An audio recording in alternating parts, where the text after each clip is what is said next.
во однос на политиките да потенцирам две работи. Минималната плата, пристапот кон работниците е најдобриот пример за конзистентноста на нашите политики и лицемерните политики на ВМРО-ДПМН. Зошто? Кога тие беа во опозиција, ги поддржуваа нивните иницијативи за раст на минималната плата во период кога таа континуирано растеше. Да ја потсетам, во првите 2 години од власта на СДСМ, значи од 2017-18 до некаде пред ковид времето, се зголеми за 60%, за да после и повеќе од дупло порасне. 2 години има оваа власт.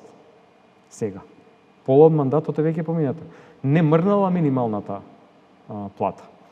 И сега кога тие се на власт и може да им излезат во пресад, тие тоа не го прават. Додека ние, имајќи ги предвид тие политики за поддршка на работниците за време на власт, и на крајот на 24 година давме предлог за зголемување на минималната плата, биде 500 евра тогаш. Власта не го поддржа. Сега да биде 600 евра. Зошто? Па не може да преживеат луѓето. Реални потреби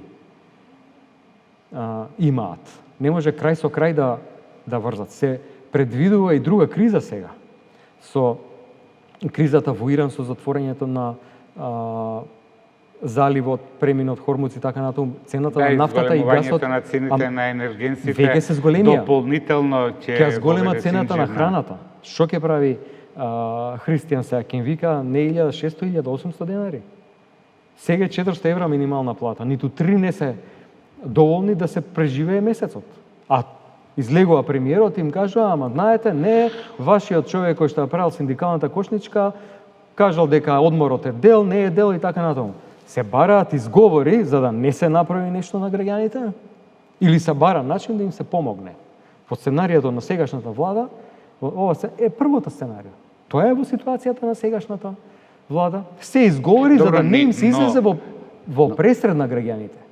Тоа е проблемот. Дававме предлог 600 евра, 12.000 денари да се зголеми. Нека зголемат 10, нека зголемат 8, 6, а не 1600 денари. Не им е доволно на луѓето. Па нормално дека ќе протестираат и нормално дека ќе ги поддржиме. Ќе ги поддржиме и тоа. Како ќе ги поддржиме? И не само работниците. Ќе протестираат и земјоделците. Зашто за 30% грубо, кога ќе направите просек по различни сектори во земјоделството, им се скратени субвенциите. Нема раст на платите во здравството и образованието. Ништо не се случува, се стои. Сите пари од кредити за задолжување, огромна дупка во буџетот, се насочени кон тендерите за блиски фирми на власта. Тоа е се што се случува во државата. Ништо друго. Дали ова е јавна